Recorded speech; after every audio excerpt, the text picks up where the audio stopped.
नमस्कार दोस्तों, target with PS Parihar channel में आपका स्वागत है। सुबह के इस वीडियो में ऐसी सूचनाएं होती हैं जो विभिन्न समाचार पत्रों पर छाई हुई होती हैं और विद्यार्थियों के लिए आवश्यक होती हैं। तो आइए शुरू करते हैं और देख लेते हैं कि आज के समाचार पत्रों में ऐसी कौन-कौन सी सूचनाएं हैं। आगे बढ़ने से पहले एक बात और, जो नए व्यूअर हैं या नए मित्र हैं जिन्होंने target with PS Parihar app को अभी तक इंस्टॉल नहीं किया तो इस ऐप को भी इंस्टॉल कर लें। इसमें भारत की सभी परीक्षाओं के टेस्ट सीरीज उपलब्ध करवा दिए गए हैं। यहाँ पर आप लोग देख सकते हैं कि BEO, UP PCS, DRDO, air force, sub inspector, CTET, Bihar police, Bharat के जितने भी राज्य हैं और जिन सभी राज्यों की प्रतियोगी परीक्षाओं की टेस्ट सीरीज वहाँ की क्षेत्रीय भाषाओं में उपलब्ध करा दी गई हैं।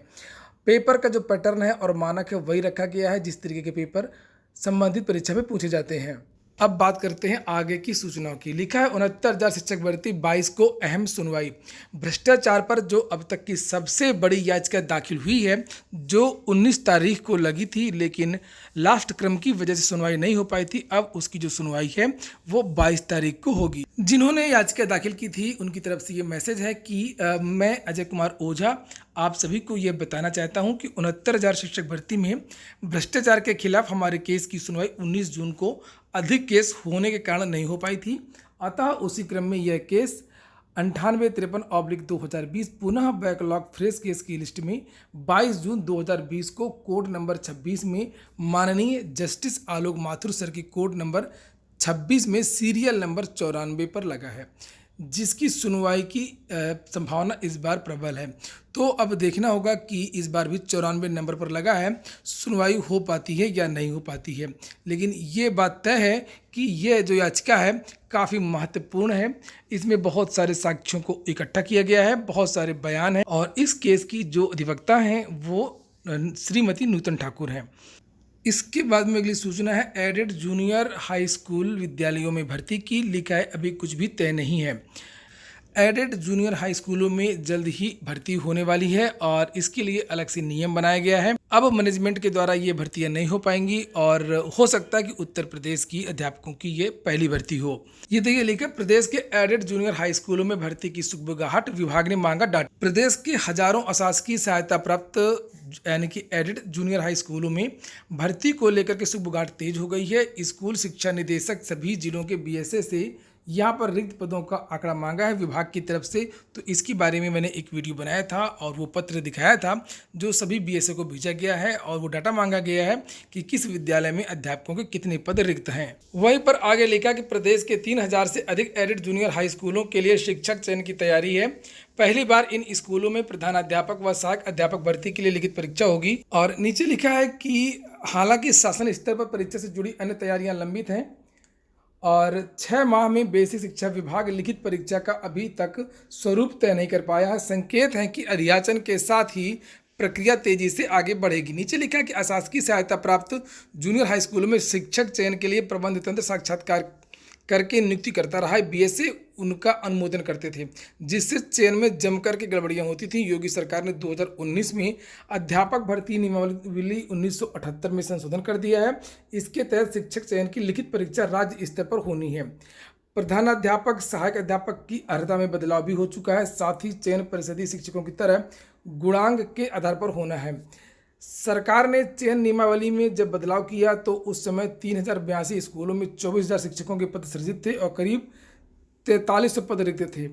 और फिलहाल दोबारा से अधियाचन हो रहा है, तैयार हो रहा है, दोबारा से पदों की संख्या की गणना हो रही है और हो सकता है कि पदों की संख्या अब और भी बढ़ जाए। और रही बात लिखित परीक्षा के प्रारूप इत्यादि की, तो यह बात बाद में ही तय हो पाएगी जब पदों की संख्या तय होगी। तो देखते हैं आखिरकार ये जो भर्ती है कब तक पूरी हो पाती है। अगली जो सूचना है वह ग्राम पंचायत अधिकारी भर्ती की। ये भर्ती फिलहाल स्थगित कर दी गई है अगले आदेश तक, जांच तक। अधीनस्थ सेवा चयन आयोग ने ग्राम पंचायत अधिकारी, ग्राम विकास अधिकारी, समाज कल्याण व समाज कल्याण पर्यवेक्षक भर्ती परीक्षा 2018 के अभिलेख परीक्षण व सत्यापन की कार्रवाई एसआईटी जांच पूरी होने तक स्थगित रहेगी।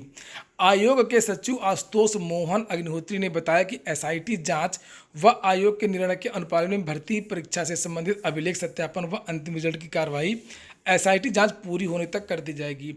ये वही परीक्षा है जिसके बारे में मैंने बहुत सारे वीडियोस बनाए थे और आप लोगों को बताया था कि यूपी ट्रिपल एससी में अंदर से जम करके धांधली पहले होती थी और इसकी शिकायत मिली थी सरकार को। मामला ये था कि ओएमआर में और कार्बन कॉपी में बहुत अंतर था। बहुत सारे विद्यार्थियों की ओएमआर में ज़्यादा नंबर थे और जो उनकी कार्बन कॉपी थी उसमें बहुत कम नंबर थे। ऐसे विद्यार्थी चिन्हित किए गए तो उन विद्यार्थियों को बाहर कर दिया गया था। बाद में शिकायत हुई थी।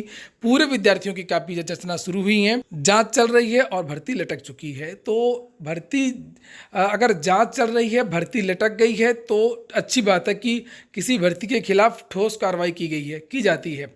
लेकिन ये जांच सालों साल चलती है, ये चीज़ गलत है। जैसे एलटी ग्रेड शिक्षक भर्ती की जो जांच है वो जाने कब से चल रही है। इसी तरीके से ग्राम पंचायत अधिकारी की जो ये जांच है इसके बारे में कुछ भी तय नहीं है कि कितने साल जांच चलेगी।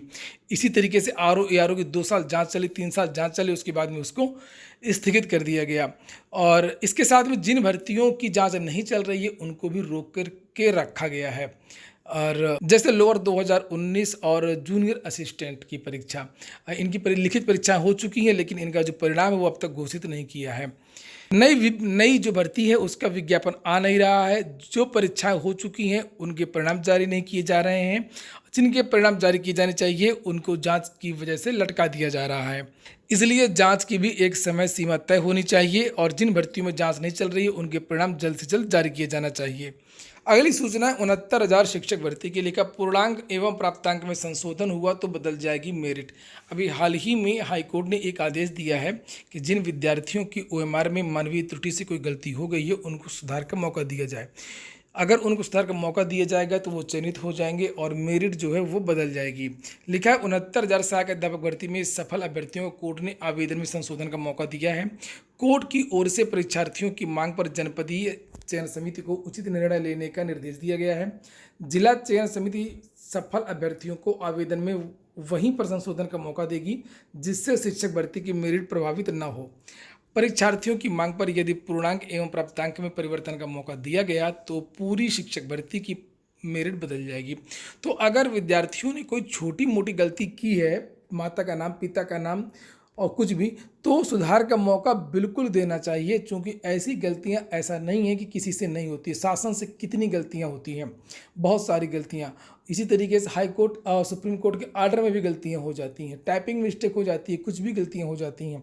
तो ऐसा नहीं है, इन विद्यार्थियों को मौका देना चाहिए और ये मौका फिलहाल हाई कोर्ट ने दिया है। नीचे लिखा है कि अगर संशोधन कर दिया गया तो बेसिक शिक्षा परिषद की ओर से जारी मेरिट बदल जाएगी। मेरिट बदलने पर बड़ी संख्या में अभ्यर्थी चयन से बाहर होंगे तो कुछ अंदर भी हो जाएंगे। ऐसे में एक बार फिर से पूरी भर्ती विवादित हो जाएगी। इसके बाद में अगली जो सूचना है वो है आईबीपीएस की, बैंकों की। आईबीपीएस से ग्रामीण बैंकों के विभिन्न पदों पर जल्द ही बम्पर भर्ती का विज्ञापन आने वाला है और ये जो भर्ती है वो इसी से होगी, institute of banking and personal selection. ये यहाँ पर लिखा हुआ है प्रभात खबर में कि जल्द ही रिलीज होगा ग्रामीण बैंकों के लिए आवेदन का notification. Institute of banking and personnel selection ने अपनी आधिकारिक वेबसाइट पर IBPS RRB PO 2020, IBPS RRB clerk 2020, IBPS PO 2020 और आईबीपीएस क्लर्क 2020 की परीक्षा तिथियों और कैलेंडर की जो घोषणा है वो पहले ही कर दी है। इसके साथ ही स्केल फर्स्ट, सेकेंड, थर्ड एवं ऑफिस असिस्टेंट के रिक्त पदों पर भर्ती के लिए आईबीपीएस यानी कि आरआरबी ग्रामीण बैंक का नोटिफिकेशन जल्द ही जारी होने की उम्मीद की जा रही है। तो बहुत जल्द बैंकों से इन भर्तियों का जो विज्ञापन है वो आ जाएगा। अगली सूचना है आरआरबी एनटीपीसी की। लिखा है कि आरआरबी एनटीपीसी की जो तैयारियां हैं वो तेज़ हो गई हैं। बहुत जल्द अब ये परीक्षा हो जाएगी और रेलवे के सामने कुछ परीक्षाएं हैं कोविड-19 को लेकर के, सोशल डिस्टेंसिंग को लेकर के और धांधली को लेकर के। ये भी डर है कि कहीं ऐसा ना हो कि मुन्ना भाई मास्क लगाकर परीक्षा देने आ जाएं और कोई उन्हें पहचान ही ना पाए। ये देखिए यहाँ पर लिखा है RRB NTPC group D exam date 2020। Railway ने कहा है कि एनटीपीसी की 35,208 भर्तियों के लिए कुल 1,26,30,885 ऑनलाइन आवेदन प्राप्त हुए हैं। कोविड महामारी के पहले हालात में परीक्षा की जो प्रक्रिया है वो तेजी से चल रही थी, लेकिन कोविड-19 महामारी के प्रसार के बाद यह पूरी प्रक्रिया बाधित हो गई। भारतीय रेलवे अब भर्ती प्रक्रिया तेजी लाने जा रही है क्योंकि स्थिति पहले से अच्छी हो गई है। तो अब जो प्रक्रिया है रेलवे की वो तेजी से बढ़ रही है आगे की ओर, और ऐसी उम्मीद है कि बहुत जल्द तिथियों की घोषणा की जा सकती है। और यहाँ पर नीचे लिखा है कुछ चुनौतियों के बारे में कि रेलवे मंत्रालय ने कहा कि मौजूदा हालात में कोविड महामारी की वजह से नई चुनौतियों का सामना करना पड़ रहा है जिनकी पहले कोई उम्मीद भी नहीं कर सकता था। इनमें अभ्यर्थियों का परीक्षा केंद्र पर मास्क पहनकर के आना, फिर इससे एक अभ्यर्थी की जगह दूसरे अभ्यर्थी का वेश बदलकर आने की नई चुनौती से निपटना, परीक्षा केंद्रों पर जमी भीड़ को संभालना, प्रत्येक पाली के बाद परीक्षा केंद्रों की स्वच्छता, सफाई, सैनिटाइजेशन इत्यादि। परीक्षा के निष्पक्ष और सुचारू संचालन के लिए आवश्यक मानदंडों को लागू करते हुए कोविड-19 की वजह से दो उम्मीदवारों के बीच सामाजिक दूरी के मानदंड लागू करने के लिए एक परीक्षा केंद्र में बुक किए जाने वाले उम्मीदवारों की संख्या में कटौती इत्यादि की चुनौतियां शामिल हैं। फिलहाल रेलवे के सामने ये प्रमुख चुनौतियां हैं और इसकी तैयारी चल रही है। बहुत जल्द इसकी परीक्षा होगी, लेकिन कोरोना का जो प्रभाव है जब काफ़ी कम हो जाएगा उसके बाद ही ये परीक्षा आयोजित की जा सकेगी। वहीं पर एडेड जूनियर हाई स्कूलों में जो शिक्षक भर्ती है उसके बारे में अलग अलग समाचार पत्रों में बहुत सारी सूचनाएं आज छपी हुई हैं, जिसके बारे में मैं पहले ही बता चुका हूं कि पदों की संख्या मांगी जा रही है, अध्याचन मांगा जा रहा है और परीक्षा फॉर्मेट और पाठ्यक्रम अभी भी तय नहीं हो पाया है। लास्ट में एक और सूचना है कि वायरल ऑडियो की जांच अब एसटीएफ के हवाले से। एक ऑडियो के बारे में मैंने लगभग 3 महीने पहले एक वीडियो बनाया था और आप लोगों को उसकी रिकॉर्डिंग बताई थी। कुछ विद्यार्थियों से पैसे वसूले जा रहे थे टीईटी में नंबर को बढ़ाने को लेकर के। मामला आगे बढ़ चुका है, तूल पकड़ लिया मामले ने। नीचे लिखा है कि यहाँ पर लिखा है कि 69,000 शिक्षक भर्ती में भ्रष्टाचार खंगाल रही एसटीएफ अब वायरल ऑडियो की भी जांच करेगी। परीक्षा नियामक प्राधिकारी सचिव ने एसटीएफ के महानिदेशक को अनुरोध पत्र भेजा है। वायरल ऑडियो संदेश में 2 कथित अभ्यर्थी परीक्षा पास कराने के लिए लेन देन की चर्चा कर रहे हैं। इसकी फॉरेंसिक जांच चल रही है। दोषियों पर कठोर कार्रवाई की मांग की गई है। सोशल मीडिया पर फरवरी 2020 में एक ऑडियो संदेश खूब वायरल हुआ जिसमें 2 लोग परीक्षा पास कराने की लेन देन की चर्चा कर रहे हैं।